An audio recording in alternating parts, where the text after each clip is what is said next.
Inakala ng pamilya ni PO1 Romeo Mandapat na maagang matatapos ang kanyang pagpupulis. Napatay siya ng magkaputukan habang maghahain ng arrest warrant laban sa dalawang hinihinalang tulak sa Barangay 178 sa North Caloocan kaninang madaling araw.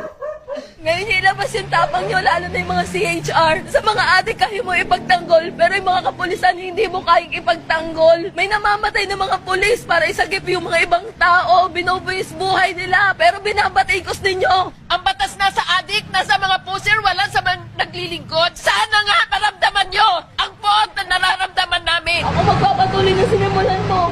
Ayon kay Idly, mapagmahal, maalaga at responsableng asawa tamaang 23 anyos na si Mandapat. Bukod sa pagiging pulis, preacher din siya sa kanilang simbahan. Kwento ng mga kabaro, si Mandapat ang pinakaunang pumunta